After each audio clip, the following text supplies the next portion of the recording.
Le temps des fêtes comporte son lot de traditions qui enchantent les exaltés ou ennuient les rabat-joie. James Langlois, tu as quelques conseils à nous donner pour réussir nos parties ou rassemblements de famille du temps des fêtes. Oui, tout à fait, parce que Dieu sait que je suis un party animal. Non, mais sans blague, c'est que notre prochain numéro spécial du magazine Le Verbe porte sur le thème de la fête, puis je signerai un reportage là, sur le sens de la fête, justement, pour lequel j'ai interviewé un professeur de sociologie pour comprendre c'était quoi les mécanismes qui faisaient qu'une fête avait du sens ou pas. Numéro là, qui va sortir au mois d'avril, à peu près. Oui, exactement.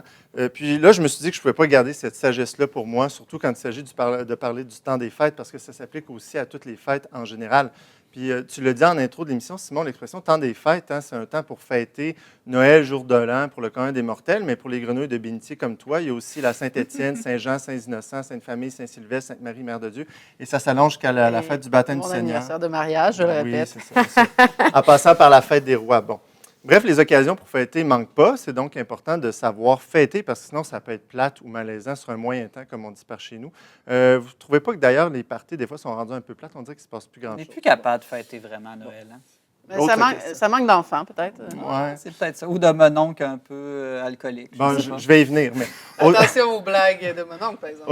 Au diable, l'anxiété de performance. Donc, il faut réussir sa fête. C'est une question de vie ou de mort parce que 2 semaines dans des parties qui ne lèvent pas, c'est pas le fun dans le vrai sens du terme pour personne, ni pour les autres, ni pour les invités. Bon, vous commencez-vous à avoir hâte que je vous donne mes conseils? Oui, j'en ai besoin. D'abord, on va partir du principe qu'une fête serait plus ou moins réussie si elle n'accomplissait pas ses fonctions. Autrement dit, si les effets attendus sont là ou pas, la fête ne fonctionnera pas. Quelles sont ses fonctions ou quels effets on attend? Il y en a 3. La première, rassembler physiquement les gens, créer un sentiment de chaleur et d'effervescence. Bon. Ah, tu fais plus des parties Zoom, toi? Je pense qu'ici, ça va de soi. On peut déjà éliminer la possibilité que ce soit dans le cadre d'un webinaire ou d'un Zoom, qu'on se le dise. Hein? Bon, tu as bien fait de pointer, Ariane. Après ça, il y a des endroits plus chaleureux que d'autres. Hein. Je pense qu'une maison familiale demeure quand même l'endroit le plus chaleureux. Non, la salle de la Casa Grecque, c'est moins bien, même si ça s'appelle Casa, là, mais c'est déjà mieux qu'un Zoom. Okay? On peut-tu juste augmenter le chauffage dans la maison? Moi, je ne le conseille pas. Il y a les sous-sols d'église qui ont des avantages et des désavantages. C'est ça. Un petit peu austère, quand même.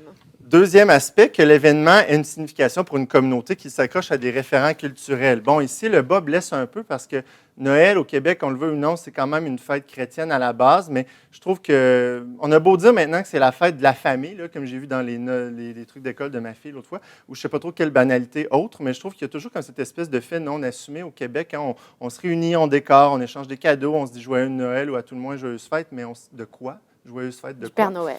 Je pense que beaucoup de monde aurait plutôt envie de ne pas se forcer à vivre un marathon de souper puis de discussions banales parce que justement, ça fait plus ou moins de sens. Hormis l'espèce de contrat familial là, qu'on ne peut pas briser sans faire de peine à grand-maman. Mais ça m'amène à mon 3e et dernier point, que la fête rejoigne des systèmes de normes et de rôles sociaux admis en société. Bon, c'est un langage sociologique, là, mais un contre-exemple parfait de ça, Simon, il l'a un peu dit tantôt, c'est quand un mononcle trop sous tombe dans le sapin de Noël puis il brise. Bon, disons que ça te casse aussi une ambiance, mais déjà, au moins, il se passe quelque chose. Hein.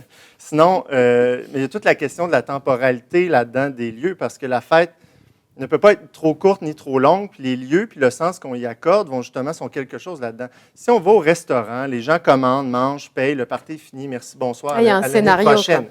Plus on s'éloigne de la tradition chrétienne dans ce sens-là, moins la fête de Noël est normée, puis plus elle devient un peu plus malléable selon les horaires, les modalités, tout un chacun, puis ça s'affadit. Tu sais, autrefois, quand même, la messe de minuit, ensuite le réveillon. Sinon quoi? Bon, on soupe tout autour de 6 heures, on joue un petit jeu, puis tout le monde s'en va parce qu'ils sont fatigués. Ça fait pas un... Ça finit souvent à 11 heures aujourd'hui, les parties de Noël. C'est ça. Des fois même plus tôt chez nous.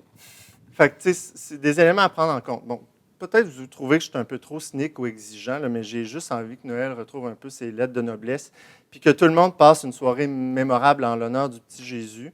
Puis si ça se passe pas bien vos affaires ou que vous n'avez pas ce qu'il faut, vous pourrez toujours vous rabattre sur le Noël des campeurs. Là, au moins, je pense qu'il y a un peu plus de fun. Sur ce, bon prochain party. James Langlois, journaliste au magazine Le Verbe, merci pour ton éditorial.